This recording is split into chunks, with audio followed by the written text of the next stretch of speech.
I'm very curious about Jan-Emmanuel De Neve's work. He dedicated his life to measure happiness and its correlation with economical development.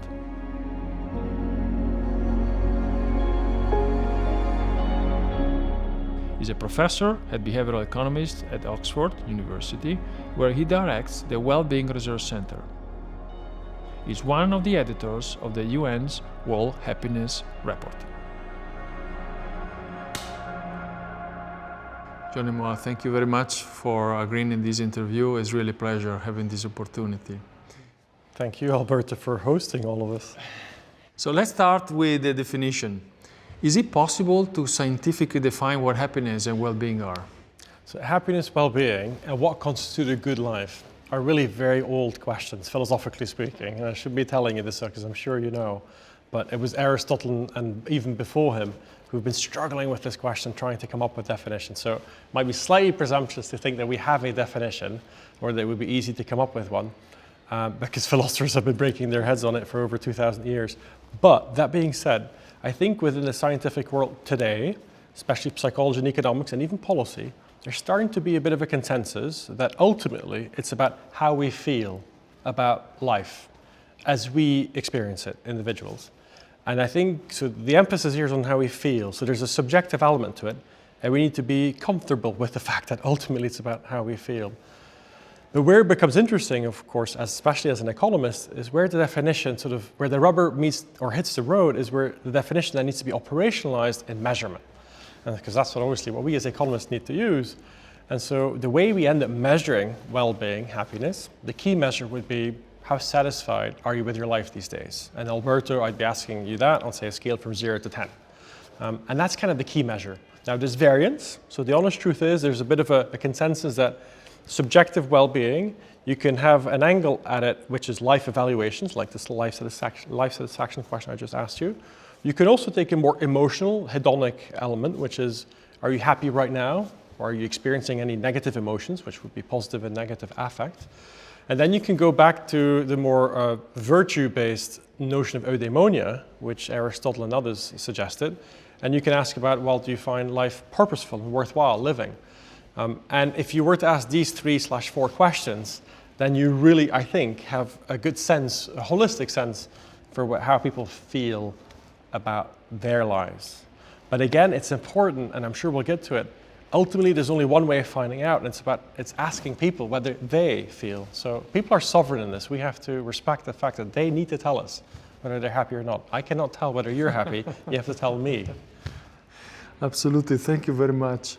So the new World Happiness Report, which of course you're working on, has recently been released. So I'm sure that you can share with us a lot of insights about it. So how is the world doing in terms of happiness? Well, what's interesting is if you look at all the world's countries and the regions put together, its life evaluations have been remarkably stable despite COVID. But if you dig a bit deeper, you do see quite a lot of variation between countries and regions. So some have come up, some have come down. Generally speaking, relatively stable, in part because during COVID, we saw an outpouring of fellow feeling, which the English would call it, a sense of benevolence, pro-social behaviors. So we picked this up by people caring more about their neighbors, about strangers, etc. And that, I think, has buffeted or provided a buffer in place for what otherwise would have been a very negative shock of COVID.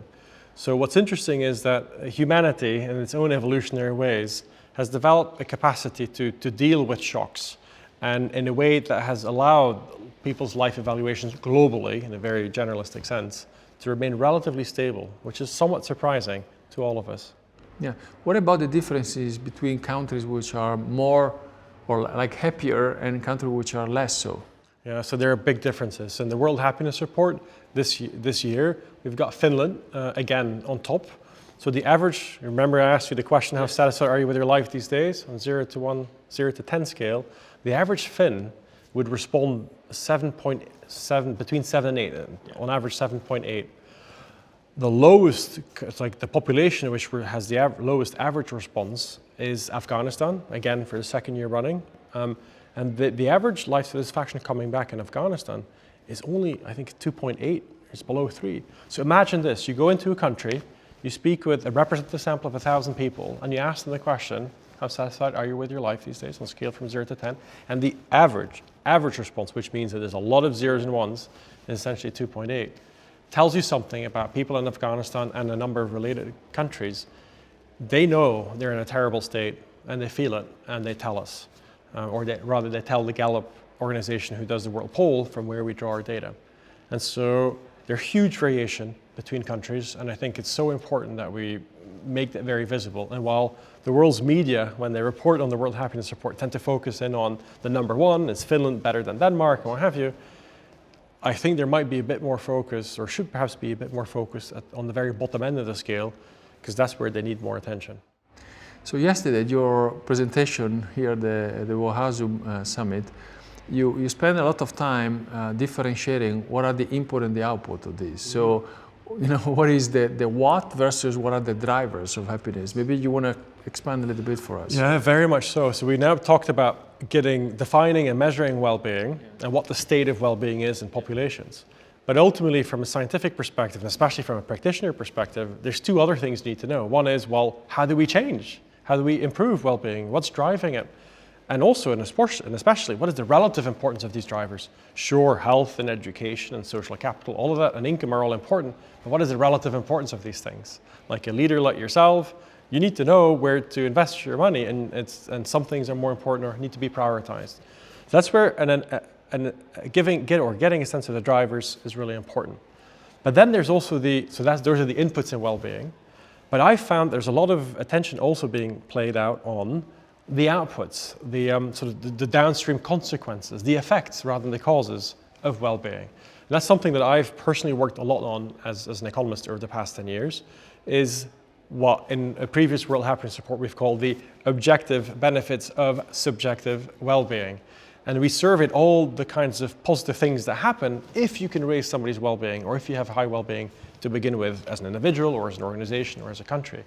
And it runs from better health behaviors to better longer lives, to being more productive, to being more pro-social. And so there's lots of good arguments. If you don't want to just think about improving well-being for the sake of itself, there are also lots of good objective benefits of doing so. And then in the most recent years, have spent most of my time working with the team on, obviously, within the workplace and the links through productivity and firm performance. Thank you. So why has well-being so rarely identified, you believe, as an indicator of a country or a company growth in more, let's say, traditional terms? What do you think is really scaring policymakers or company leaders to associate these two concepts? It's a great question, and I think there might be two reasons. The first one is, well, happiness and well-being are seen as fluffy, and so it cannot be a good metric of performance. It cannot be a KPI because it's subjective. So that is a hurdle, but I think in the last 20 years, psychology, economics have by now shown a lot that these subjective data seem to carry a lot of weight in objective terms. So there's a lot of external validity of these data. And that's what I've been working on very much over the past decade.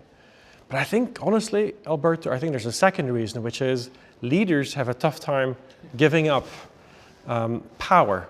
And the beauty of these subjective well-being data, as we show in the World Happiness Report or in our research, is this is as democratic or as bottom-up as it gets. Like, we give sovereignty to how people feel as they report it to us.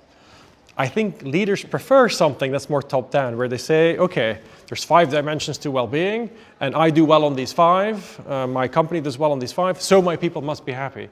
And they don't want to make that sort of leap of faith to believe in what ultimately is the sovereign truth here, which is, well, do your people actually feel happy? And I think both in government and in business, leaders have a tough time being based or judged or evaluated based on the responses of the people that they're supposed to serve in the end. I cannot agree more. So if job satisfaction is really important, is it really true that happy employees are more productive? Or in other terms, there is any scientific evidence that is telling us what we should really invest in these, intangible indicators, what is happiness, making us happy to work, is increasing also, the satisfaction from an economic standpoint. What do you think? Yeah, great question. So it's taken me and my co-authors a hell of a lot of time to prove for the first time causally the link between employee well-being and productivity. It's something that leaders and most people feel intuitively, that if you feel better, you'll be better performing. But it took us a major partnership with BT, British Telecom, the largest UK private employer, and we studied all of their call center employees, and we pulsed them every week to say, how happy are you feeling this week?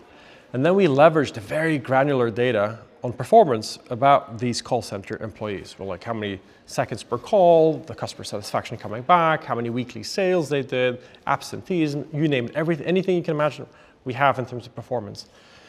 And then we did a whole host more econometrics in order to disentangle the dynamic relationship that this really is, because the problem with showing employee well-being and productivity is, well, it runs in both directions. If the company is doing well, that might feed back into people's well-being in the first place.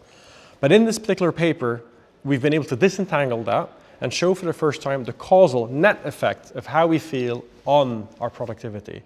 And it was a strikingly strong result, even stronger than we thought it would be. And the headline result coming out of it was, on a scale from 0 to 10, if you feel 1 point happier this week as compared to the last, we picked up that there's a 12% increase in weekly sales. And weekly sales are important because it's a combination of the quantity of your work and the quality of your work.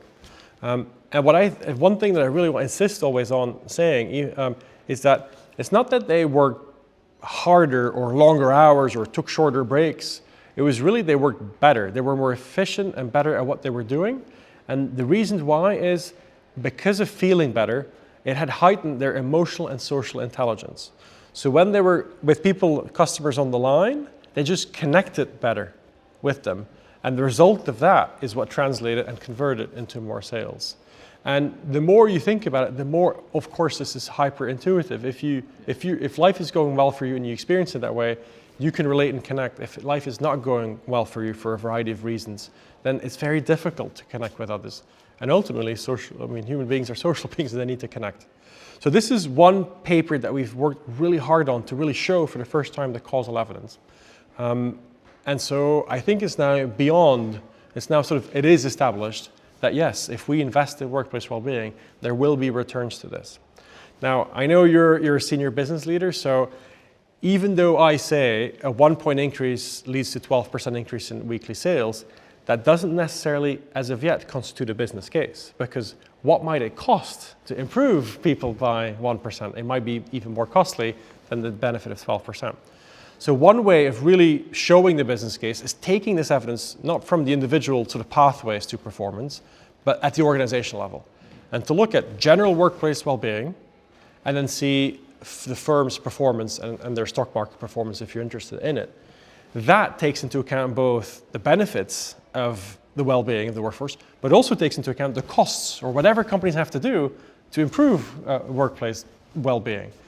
And what we find there, and this is really exciting, sort of our latest research is we've leveraged massively rich data sets, crowdsourced, that have allowed us to compare all the major companies in the world essentially, and link that to their financial performance.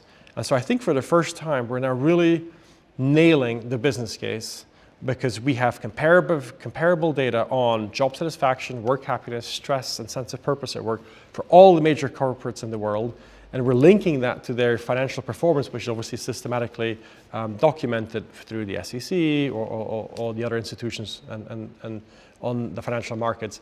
And there's a strong correlation there, and even a somewhat predictive element of how people feel at work and how companies do in following quarters or years.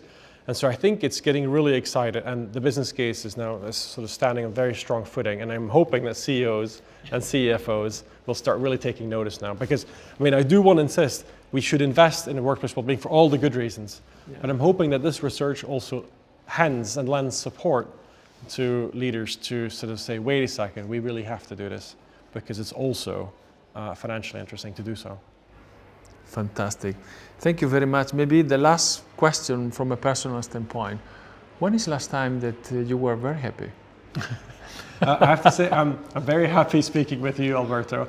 And throughout this conference, especially when my presentation was done, I've been really enjoying meeting with everybody, connecting the dots, meeting very like-minded people, old friends, making new friends, within the context of beautiful Como. It's just been extraordinary. So I'm just so grateful to you and Karen for having set this up and then having invited us all. Very good. Thank you, Jan-Emmanuel. It's been a pleasure. Thank you very much. Thanks a lot. Thank you.